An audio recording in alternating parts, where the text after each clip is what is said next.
Jauh di tengah hutan tropis Jawa Barat, berdiri sebuah gunung misterius yang telah memikat hati dan pikiran para penjelajah, sejarawan, dan arkeolog selama berabad-abad, yakni Gunung Padang. Bukan sekadar sebuah gunung biasa, Gunung Padang menyimpan sejarah dan misteri yang berkaitan dengan asal-usul peradaban di Nusantara.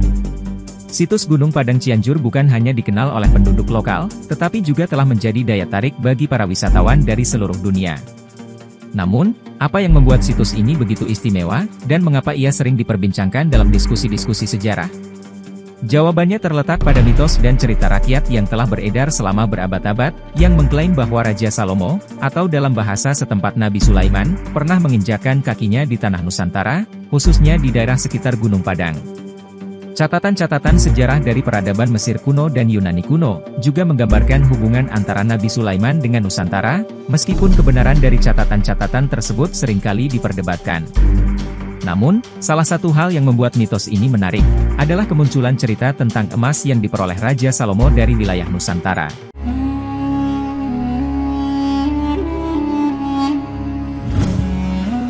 Nabi Sulaiman, atau yang dalam bahasa Ibrani dikenal sebagai Raja Solomon, adalah sosok yang legendaris dalam sejarah dan kebudayaan Semitik.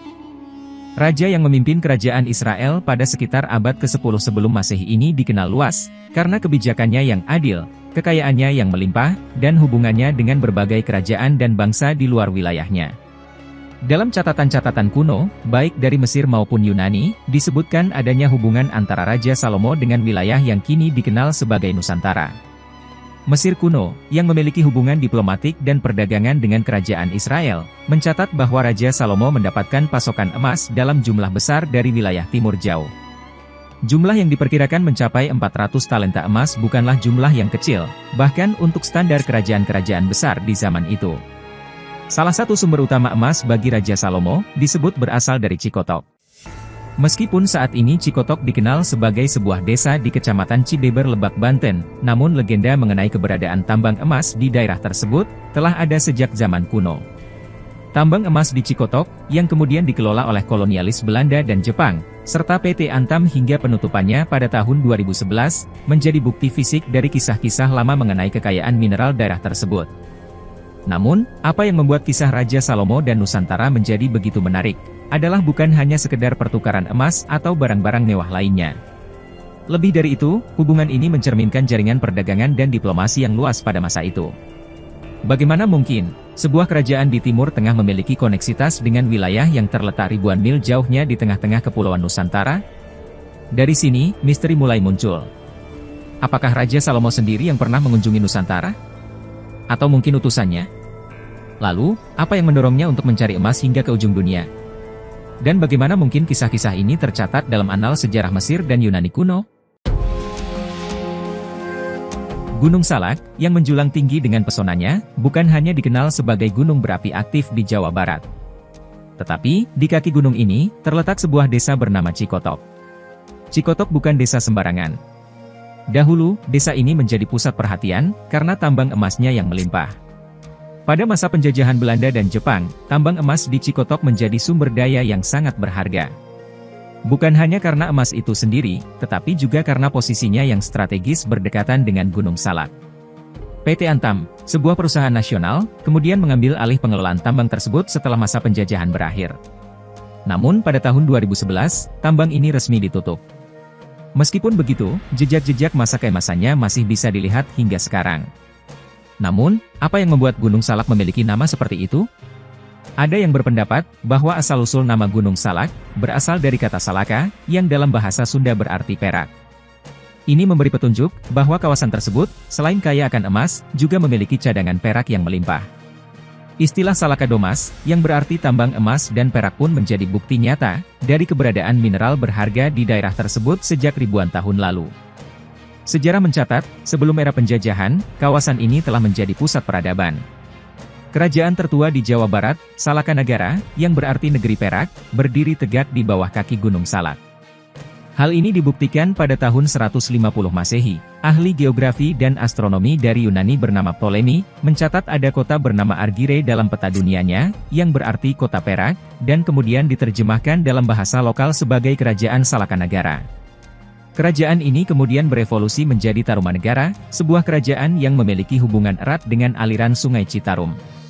Sungai ini, selain menjadi sumber kehidupan, juga menjadi sarana transportasi dan perdagangan bagi penduduk kerajaan. Sepertinya, legenda dan fakta historis seputar Cikotok dan Gunung Salak telah menjadi bagian tak terpisahkan dari kisah Nusantara. Di balik hijaunya hutan tropis dan ketinggian Gunung Salak, tersembunyi sejarah peradaban awal Nusantara yang mulia. Wilayah ini bukan hanya kaya akan sumber daya alam, tetapi juga merupakan titik kelahiran peradaban, yang kemudian mempengaruhi sejarah dan budaya Indonesia. Salakanegara, yang artinya negeri perak, adalah kerajaan pertama yang dikenal di wilayah Jawa Barat. Sebutan ini bukan tanpa alasan. Daerah di sekitar Gunung Salak dikenal kaya akan deposit perak, yang mungkin menjadi sumber pendapatan utama kerajaan ini.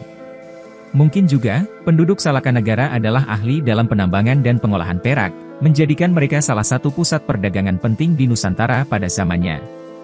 Namun, seperti halnya banyak kerajaan kuno, Salakanegara tidak bertahan selamanya. Dari puing-puing sejarah, kita mengetahui bahwa kerajaan ini kemudian berkembang dan bertransformasi menjadi Tarumanegara. Nama ini terinspirasi dari Sungai Citarum yang mengalir di wilayah tersebut. Sungai Citarum bukan hanya menjadi sumber kehidupan bagi penduduk, tetapi juga menjadi jalur perdagangan dan transportasi yang penting.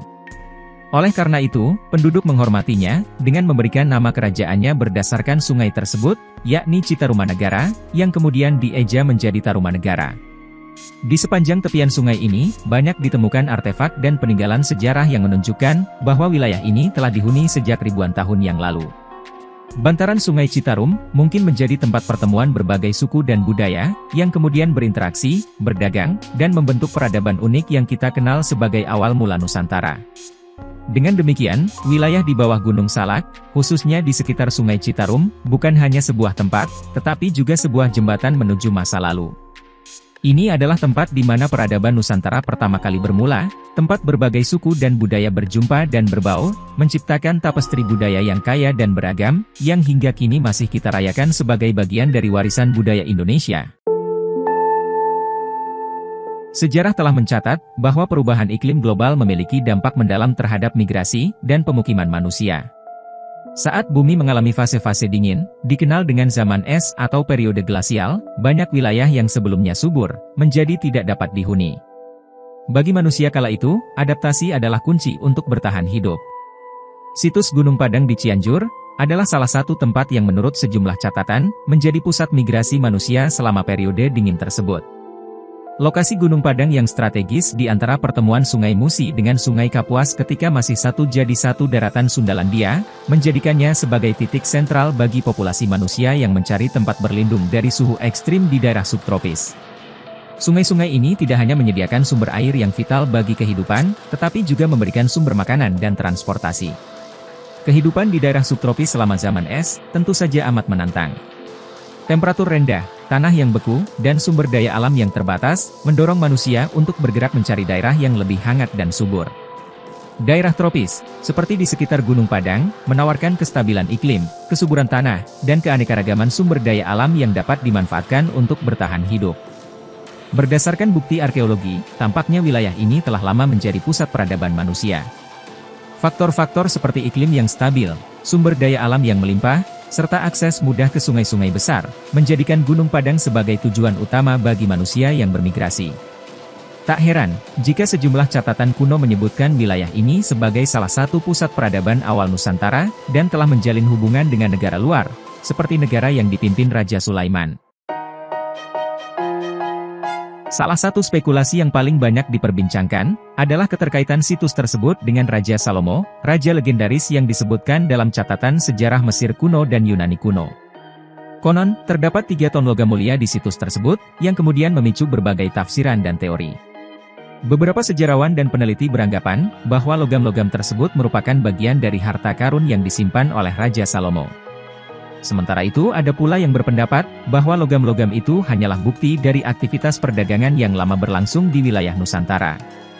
Namun, spekulasi yang paling mengejutkan, mungkin adalah klaim bahwa Raja Salomo pernah menaruh sebanyak 500 ton emas di situs Gunung Padang. Tentu saja, klaim seperti ini menarik banyak perhatian, tidak hanya dari komunitas sejarawan, tetapi juga dari peneliti, arkeolog, dan bahkan masyarakat awam. Keberadaan jumlah emas sebanyak itu, tentunya dapat mengubah pemahaman kita tentang sejarah perdagangan dan politik di kawasan Nusantara. Sejarawan Ralph Ellis, yang dikenal dengan pendekatannya yang kritis terhadap sejarah, mengklaim bahwa Raja Salomo bukanlah pemilik dari 500 ton emas tersebut, dan menegaskan bahwa tidak ada bukti kuat yang menghubungkan Raja Salomo dengan situs Gunung Padang. Menurut Ellis, walaupun Raja Salomo dikenal memiliki kekayaan yang melimpah dan jaringan perdagangan yang luas, klaim tersebut lebih didasarkan pada mitos, ketimbang fakta yang dapat diverifikasi. Tentu saja, klaim-klaim seperti ini memerlukan bukti yang kuat. Fakta bahwa arkeolog sendiri menegaskan bahwa jejak Raja Salomo di situs tersebut tidak didukung oleh bukti yang meyakinkan, menambah keraguan terhadap spekulasi tersebut. Namun ini juga menegaskan, betapa pentingnya penelitian lebih lanjut dengan pendekatan yang ilmiah, untuk memahami sejarah dan misteri yang terkait dengan situs Gunung Padang. Sebagai penutup, sejauh ini, berbagai sumber telah memberikan informasi yang mengindikasikan adanya hubungan antara Raja Salomo dan wilayah Nusantara, termasuk kisah mengenai 400 talenta emas yang diperoleh raja tersebut dari daerah ini. Meskipun begitu, catatan-catatan tersebut, terutama yang berasal dari Mesir kuno dan Yunani kuno, harus didekati dengan hati-hati. Selalu ada kemungkinan interpretasi yang berbeda, dan tidak jarang catatan sejarah bisa berubah, atau disalahartikan seiring berjalannya waktu.